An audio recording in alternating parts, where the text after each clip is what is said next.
goal is to raise awareness on bullying and its effects on everyone in our community.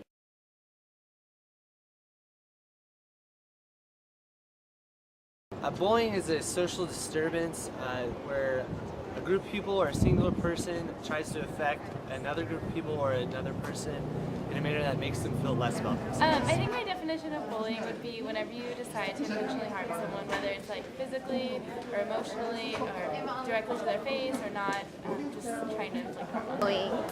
I think bullying doesn't necessarily have to be like physical abuse. It can also be emotional abuse. So anything that makes you feel uncomfortable, or someone who makes you feel inferior in any way, it could be someone who's older than you or younger than you or even your same age, but just anything that makes you lose confidence in yourself or make you feel uncomfortable is definitely bullying.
We all have stories about bullying and how they affected us. In this video, we'll be sharing a few of our own. I had a high school counselor who worked with multiple kids on bullying, and last spring she committed suicide, and many believe it was because of bullying.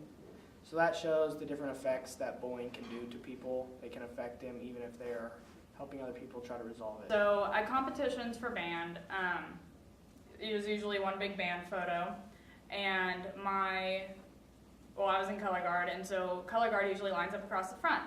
And so the drumline captain, as we were waiting for everything to happen or whatever, he like leaned up next to me and like pushed back my hair and started whispering things in my ear like, why don't you get on your knees where you belong and stuff like that.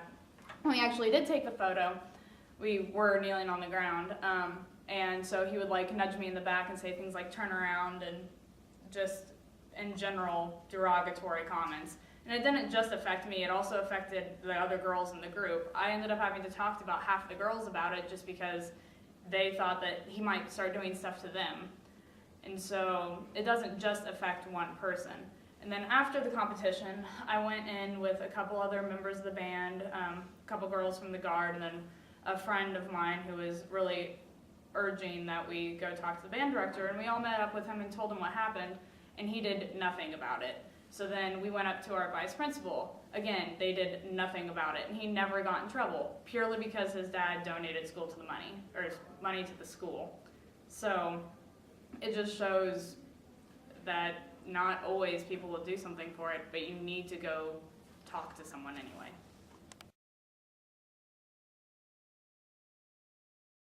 It's made me feel uncomfortable being both bullied and seeing bullying, you want to step in and you don't want anyone else to feel uncomfortable.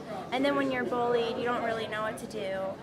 Most people don't help out, so you feel inferior and you feel uncomfortable, and it's just not a good situation. It doesn't make me feel good. And the fact that I'm majoring in education, so that's going to be a very prominent issue when I go into the schools and teach.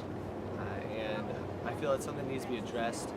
I feel bullying can actually be stopped because we influence more about the bystander effect. Instead of just having people, if you see something, do something. And I feel we could stop bullying and distract some people.